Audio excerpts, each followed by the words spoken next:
E aí, galera, ontem eu tava muito chateado por conta de problemas que eu tô tendo, bem grandes. Mas aí um dia eu conto pra vocês, meus confidentes, amigos e colegas aí que não tem mais o que fazer. Alô, você. Eu tô, eu verifiquei, eu vou ter tempo aí também a mais, vou conseguir estar fazendo um trabalho mais aprofundado e vou conseguir de novo estar convosco na semana que vem. Olha só que legal, obrigado, vocês são muito falsos. Eu também gosto muito. E hoje eu queria falar um pouco do crêntico, né? O crêntico é aquele sujeito ali que é o Israel, o crêntico, né?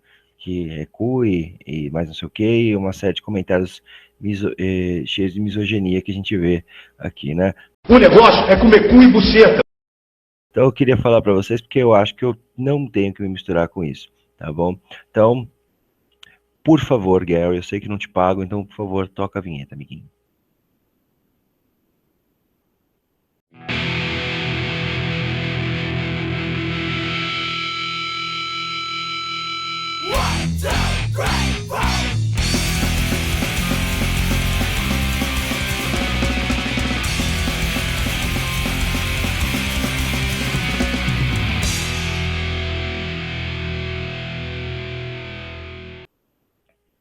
Valeu, Gary. Muito obrigado pela força cooperativa que nós fazemos aqui, tá?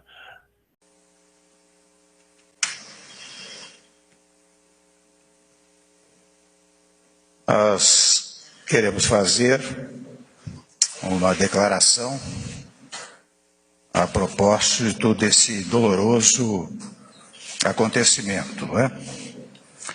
E dizer que recebemos com profundo pesar a notícia do falecimento do ministro Chiori Zavascki do Supremo Tribunal Federal. Neste momento de luto, manifesto eu e a minha equipe aos familiares do ministro e dos demais integrantes do voo meus sentimentos de pesar e associo-me a todos os brasileiros ao lamentar a perda de um homem público cuja trajetória impecável a favor do direito e da justiça sempre o distinguiram. O ministro Chiori Zavascki era homem de bem. Ele é uma pessoa do bem. E era um orgulho para todos os brasileiros.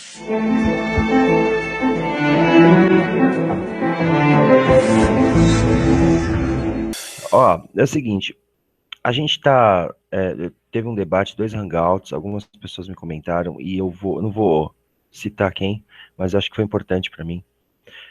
Não foi só uma que falou, então por isso que eu vou colocar isso claro para a pessoa que me disse, saber que tem mais gente que disse também.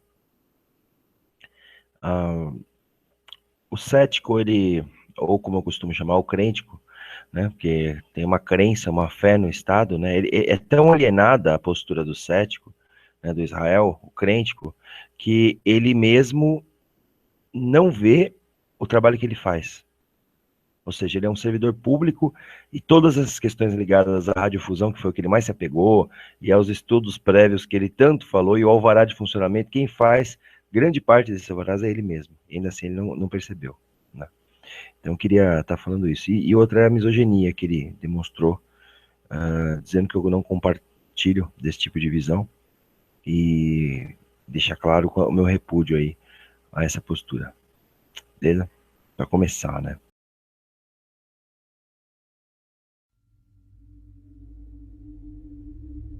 Para ganhar o segundo turno das eleições contra o candidato apoiado pelos Estados Unidos, Aécio Neves, em 26 de outubro de 2014, a presidenta reeleita do Brasil, Dilma Rousseff, sobreviveu a uma campanha maciça de desinformação do Departamento de Estado estadunidense. Não obstante, já está claro que Washington abriu uma nova ofensiva contra um dos líderes do BRICS, o grupo não alinhado de economias emergentes: Brasil, Rússia, Índia, China e África do Sul. com a campanha de guerra financeira total dos Estados Unidos para enfraquecer a Rússia de Putin e uma série de desestabilizações visando a China, inclusive, mais recentemente, a Revolução dos Guarda-Chuvas, financiada pelos Estados Unidos em Hong Kong. Livrar-se da presidente do Brasil socialmente propensa é uma prioridade máxima para deter o polo emergente que se opõe ao bloco da nova ordem mundial de Washington. A razão por que Washington quer se livrar de Rousseff é clara. Como presidente, ela é uma das 5 cabeças do BRICS, que assinaram a formação do Banco de Desenvolvimento do BRICS, com capital inicial autorizado de 100 bilhões de dólares e um fundo de reservas de outros 100 bilhões de dólares. Ela também apoia uma nova moeda de reserva internacional para completar e eventualmente substituir o dólar. Um banco com capital subscrito e bem significativo, com partes iguais para todos, com a governança compartilhada. Isso muda as condições de financiamento desses 5 países, que são os BRICS. E isso não é satisfatório, além de um acordo contingente de reservas de 100 bilhões. No Brasil, ela é apoiada por milhões de brasileiros mais pobres, que foram tirados da pobreza por seus vários programas, especialmente o Bolsa Família, um programa de subsídio econômico para mães e famílias de baixa renda. O Bolsa Família tirou uma população estimada de 36 milhões de famílias da pobreza, através das políticas econômicas de Rousseff e de seu partido, algo que incita verdadeiras apoplexias em Wall Street e em Washington. Apoiado pelos Estados Unidos, seu rival na campanha, Aécio Neves, do Partido da Social Democracia Brasileira, PSDB, serve aos interesses dos magnatas e de seus aliados de Washington. O principal assessor econômico de Neves, que se tornaria ministro da Fazenda no caso de uma presidência de Aécio Neves, era Armínio Fraga Neto, cidadão norte-americano e brasileiro, amigo íntimo e ex-sócio de George Soros e seu Quantum Fund. O principal conselheiro de Neves, e provavelmente seu ministro das Relações Exteriores, tivesse ele ganhado as eleições, era Rubens Antônio Barbosa, ex-embaixador em Washington e hoje diretor da ASG em São Paulo. A ASG é o grupo de consultores de Madeleine Albright, ex-secretária de Estado norte-americana durante o bombardeio da Iugoslávia em 1999. Albright, dirigente do principal grupo de reflexão dos Estados Unidos, o Conselho sobre Relações Exteriores, também é presidente da primeira ONG da Revolução Colorida, financiada pelo governo dos Estados Unidos, o Instituto Democrático Nacional. Não é de se surpreender que Barbosa tenha conclamado, numa campanha recente, o fortalecimento das relações Brasil-Estados Unidos e a degradação dos fortes laços Brasil-China, desenvolvidos por Dilma Rousseff na esteira das revelações sobre a espionagem norte-americana da Agência de Segurança Nacional, NSA, contra Rousseff e seu governo.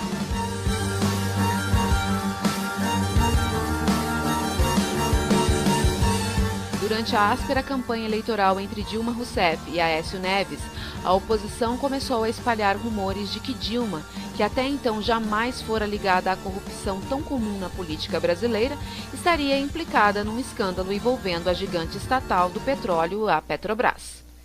Em setembro, um ex-diretor da Petrobras alegou que membros do governo de Rousseff tinham recebido comissões em contratos assinados com a gigante do petróleo. Comissões essas que depois teriam sido empregadas para comprar apoio congressional. Apenas alguns dias depois da vitória arduamente conquistada por Dilma Rousseff, a maior firma de auditoria financeira dos Estados Unidos, a PricewaterhouseCoopers, se recusou a assinar os demonstrativos financeiros do terceiro trimestre da Petrobras. A PwC exigiu uma investigação mais ampla do escândalo envolvendo a companhia petrolífera dirigida pelo Estado. A PricewaterhouseCoopers é uma das firmas de auditoria, consultoria tributária e societária e de negócios mais eivadas de escândalos nos Estados Unidos. Ela foi implicada em 14 anos de encobrimento de uma fraude no grupo de seguros, o qual estava no coração da crise financeira norte-americana de 2008.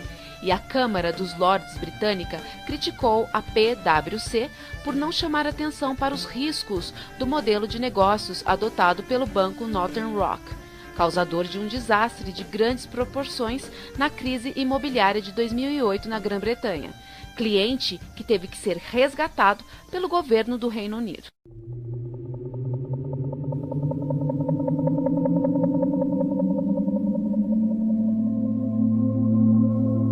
Não foi apenas a aliança de Dilma com os países dos BRICS que fez dela um alvo principal da política de desestabilização de Washington.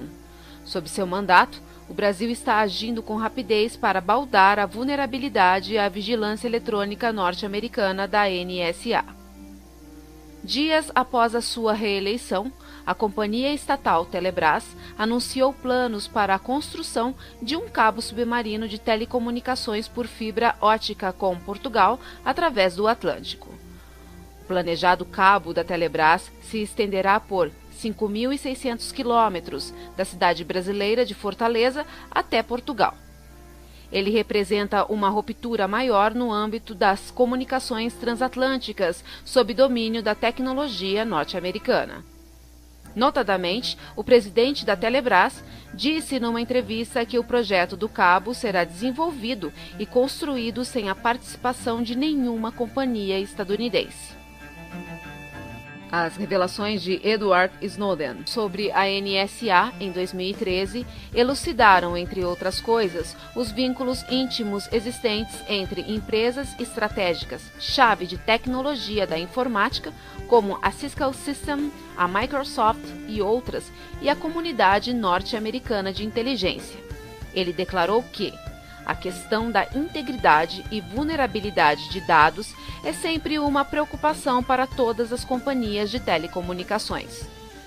O Brasil reagiu aos vazamentos da NSA periciando todos os equipamentos de fabricação estrangeira em seu uso, a fim de obstar vulnerabilidades de segurança e acelerar a evolução do país rumo à autossuficiência tecnológica. Até agora, virtualmente todo o tráfego transatlântico de TI encaminhado via a costa leste dos Estados Unidos para a Europa e a África representou uma vantagem importante para a espionagem de Washington. Se verdadeiro ou ainda incerto, o fato é que, sob Dilma Rousseff e seu partido, o Brasil está trabalhando para fazer o que ela considera ser o melhor para o interesse nacional do país.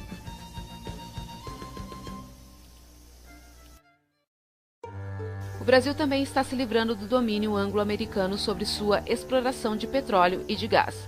No final de 2007, a Petrobras descobriu o que considerou ser uma nova e enorme bacia de petróleo de alta qualidade na plataforma continental no mar territorial brasileiro da Bacia de Santos. Desde então, a Petrobras perfurou 11 poços de petróleo nessa bacia, todos bem-sucedidos.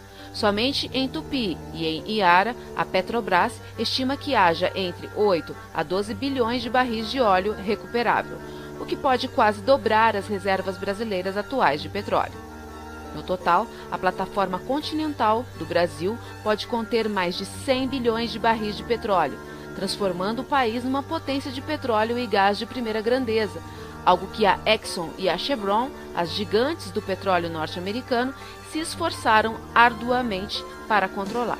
Em 2009, segundo carbogramas diplomáticos norte-americanos vazados e publicados pela Wikileaks, a Exxon e a Chevron foram assinaladas pelo consulado estadunidense no Rio de Janeiro por estarem tentando, em vão, alterar a lei proposta pelo mentor e predecessor de Rousseff em seu Partido dos Trabalhadores, o presidente Luiz Inácio Lula da Silva, ou Lula, como ele é chamado. Foi revelado pela Wikileaks que José Serra, o então candidato do PSDB que competia contra Dilma pela presidência, prometera confidencialmente à Chevron que, se eleito, afastaria a Petrobras do pré-sal para dar espaço às petroleiras estadunidenses. Essa lei de 2009 tornava a estatal Petrobras operadora-chefe de todos os blocos no mar territorial. Washington e as gigantes estadunidenses do petróleo ficaram furiosos ao perderem controle-chave sobre a descoberta da potencialmente maior jazida individual de petróleo em décadas. Para tornar as coisas piores aos olhos de Washington, Lula não apenas afastou a ExxonMobil e a Chevron de suas posições de controle em favor da estatal Petrobras, como também abriu a exploração do petróleo brasileiro aos chineses, como parte de uma aliança estratégica entre a China e o Brasil, precursora da atual organização do BRICS. Em 2012, uma perfuração conjunta fez uma descoberta de importância maior em Pão de Açúcar. Esta última, uma das 10 maiores descobertas do mundo em 2011. As maiores empresas do petróleo estadunidense e britânicas absolutamente sequer estavam presentes. Com o aprofundamento das relações entre o governo de Rousseff e a China, bem como com a Rússia e com os outros parceiros do BRICS, em maio de 2013, o vice-presidente dos Estados Unidos, Joe Biden, veio ao Brasil com sua agenda focada no desenvolvimento de gás e petróleo. Ele se encontrou com a presidenta Dilma Rousseff. Embora pouca coisa tenha sido dita publicamente, Rousseff se recusou a reverter a lei do petróleo de 2009 de maneira a adequá-la aos interesses de Washington. Dias depois da visita do vice-presidente estadunidense, surgiram as revelações de Snowden sobre a NSA, de que os Estados Unidos também estavam espionando Rousseff e os funcionários de alto escalão da Petrobras. Ela ficou furiosa e, naquele mês de setembro, denunciou a administração Obama diante da Assembleia Geral da ONU por violação da lei internacional. Em protesto, ela cancelou uma visita programada a Washington. Depois disso, as relações Estados Unidos-Brasil sofreram grave resfriamento. Antes da visita do vice-presidente norte-americano, em maio de 2013, Dilma Rousseff tinha uma taxa de popularidade de 70%. Menos de 2 semanas depois da visita do vice-presidente, protestos em escala nacional, convocados por um grupo bem organizado, chamado Movimento Passe Livre, relativos a um aumento nominal de 10% nas passagens de ônibus, levaram o país virtualmente a uma paralisação. Os protestos ostentavam a marca de uma típica revolução colorida ou desestabilização via rede social.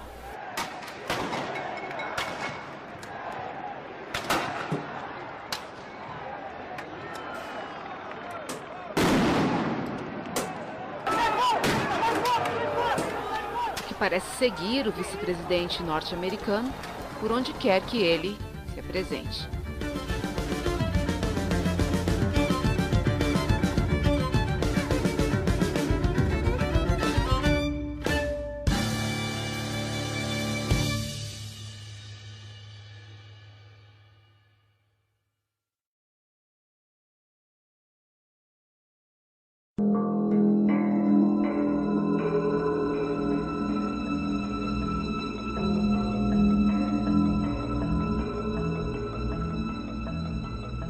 We economic hitmen really have been the ones responsible for creating this first truly global empire. And we work many different ways.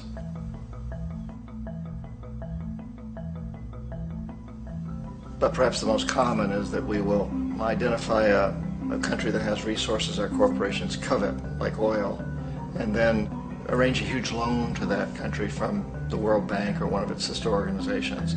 But the money never actually goes to the country. Instead, it goes to our big corporations to build infrastructure projects in that country, power plants, industrial parks, ports, things that benefit a few rich people in that country, in addition to our corporations, but really don't help the majority of the people at all. However, those people, the whole country is left holding a huge debt. It's such a big debt they can't repay it, and that's part of the plan. They can't repay it. And so at some point we economic hitmen go back to them and say, listen, you owe us a lot of money, can't pay your debts, so sell your oil real cheap to our oil companies.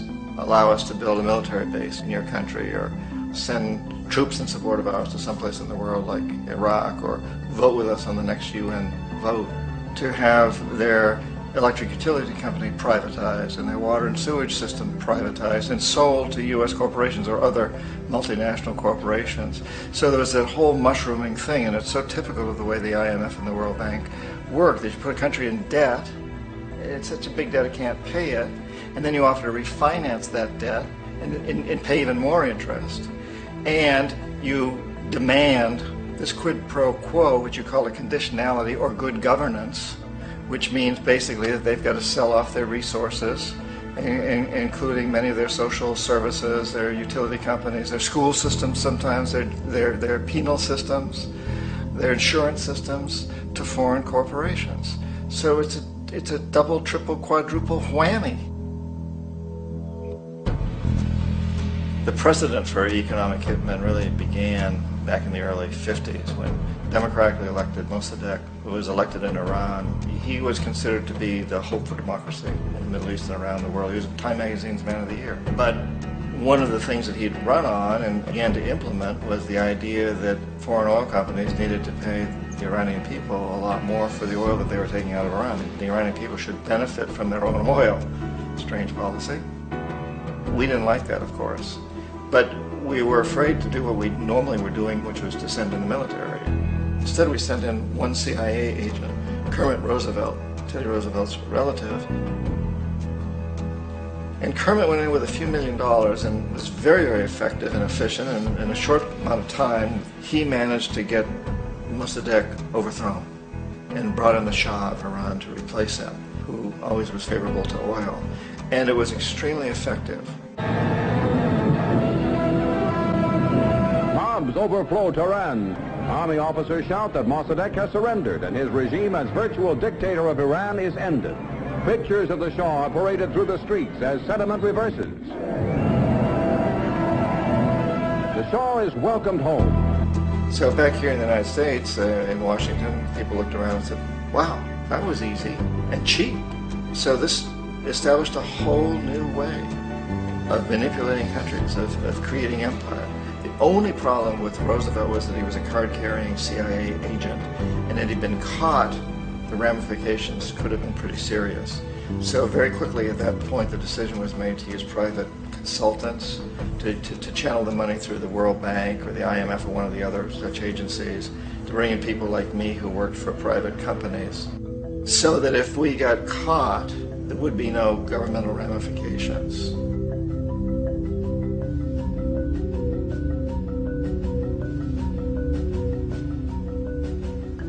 When Arbenz became president of Guatemala, the country was very much under the thumbs of United Fruit Company, the big international corporations. And Arbenz ran on this ticket that says, you know, we want to get the land back to the people.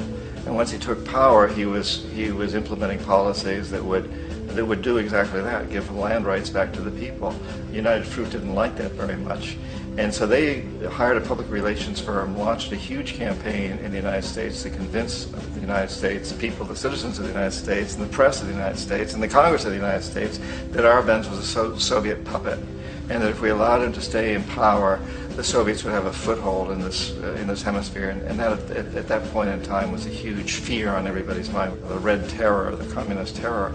And so, to make a long story short, out of this public relations campaign came a commitment on the part of the CIA and the military to take this man out. And in fact, we did. We sent in planes, we sent in soldiers, we sent in jackals, we sent everything in to take him out, and did take him out. And as soon as he was removed from office, the new guy that took over after him basically reinstated everything to the big international corporations, including United Fruit.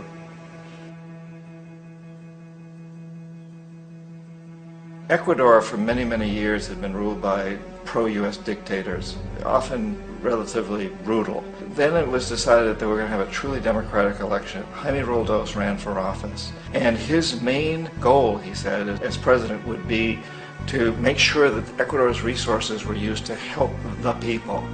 And he won, overwhelming, by more votes than anybody had ever won anything in Ecuador.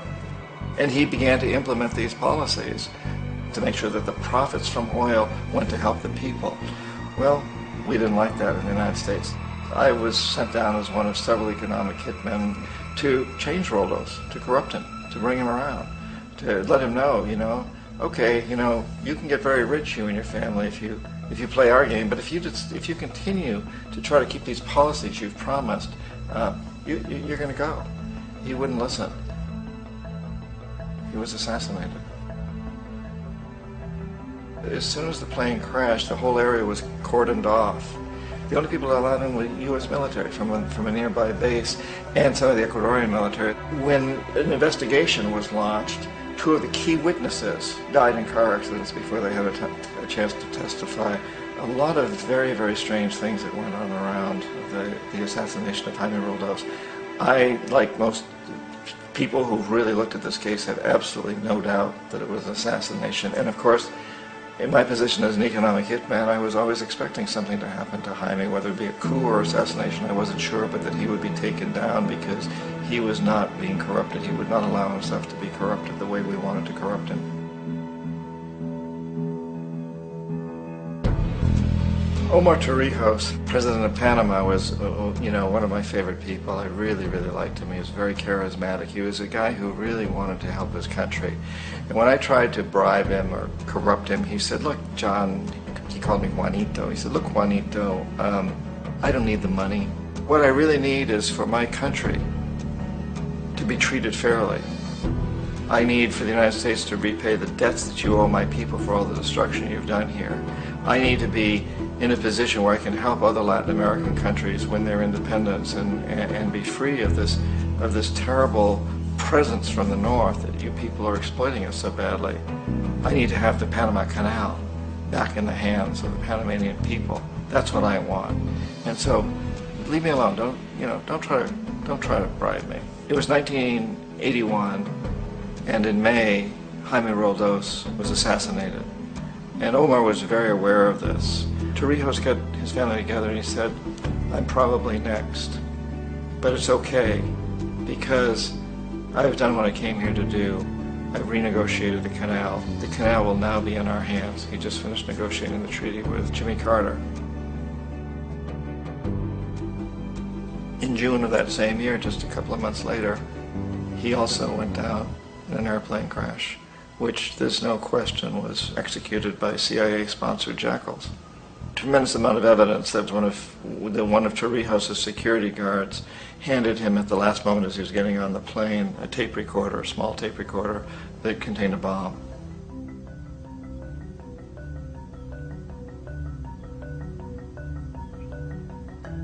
It is interesting to me how this system has continued pretty much the same way for years and years and years, except the economic hitmen have got better and better and better. And then we come up with, very recently, what happened in Venezuela. In 1998, Hugo Chavez gets elected president, following a long line of presidents who had been very corrupt and basically destroyed the economy of the country. And Chavez was elected amidst all that. Chavez stood up to the United States, and he's done it primarily demanding that Venezuelan oil be used to help the Venezuelan people. Well, we didn't like that in the United States. So in 2002, a coup was staged, which there's no question in my mind, and most other people's minds, that the CIA was behind that coup.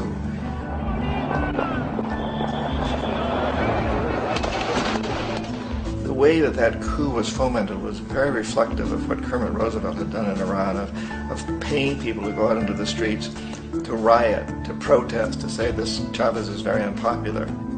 If you can get a few thousand people to do that, television can make it look like it's the whole country, and things start to mushroom. Except in the case of Chavez, he was smart enough, and the people were so strongly behind him that they overcame it, which was a phenomenal moment in the history of Latin America.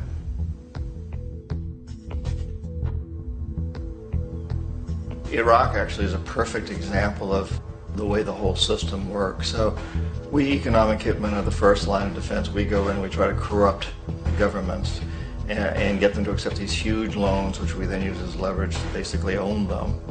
If we fail, as I failed in Panama with Omar Torrijos and in Ecuador with Jaime Roldos, men who refuse to be corrupted, then the second line of defense is we send in the jackals. And the jackals either overthrow governments or they assassinate.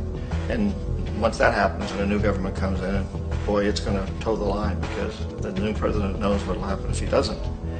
In the case of Iraq, both of those things failed. Economic hitmen were not able to get through to Saddam Hussein. We tried very hard. We tried to get him to accept a deal very similar to what the House of Saud had accepted in Saudi Arabia, but he wouldn't accept it.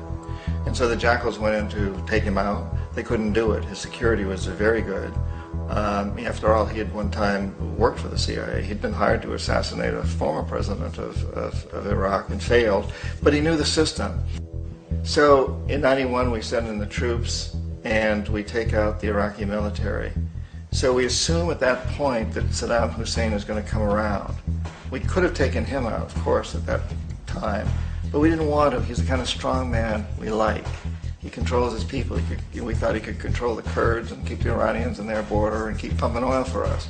And that once we took out his military, now he's going to come around. So the economic hitmen go back in the 90s without success. If they'd had success, he'd still be running the country. We'd be selling him all the fighter jets he wants and everything else he wants.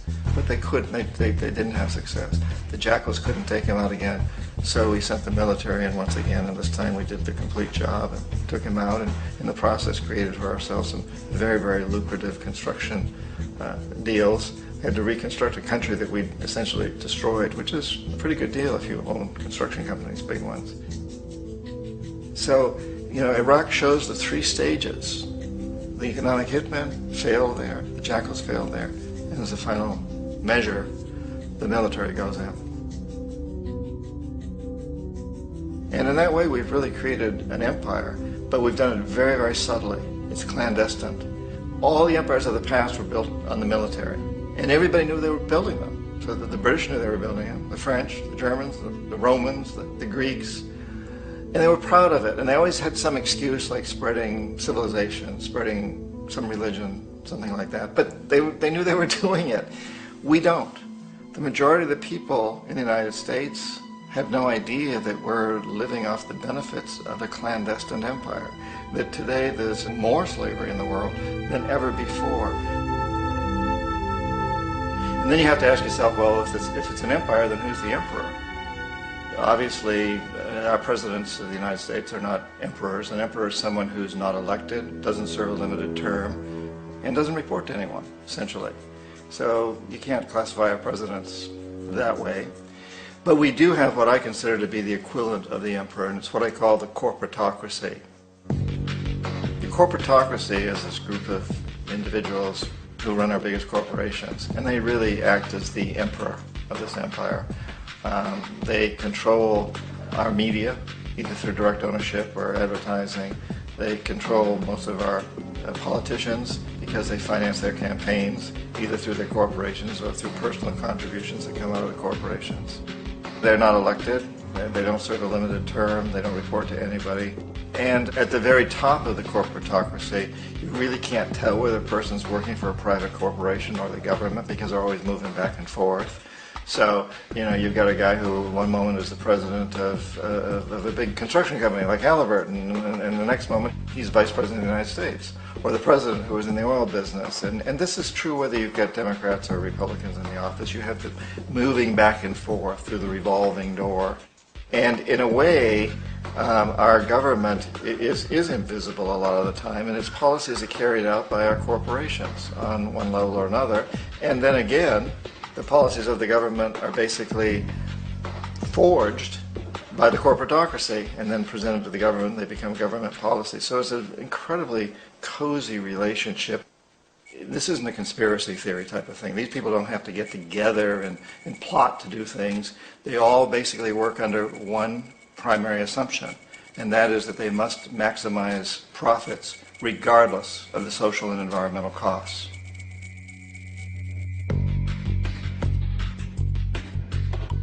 This process of manipulation by the corporatocracy through the use of debt, bribery, and political overthrow is called globalization.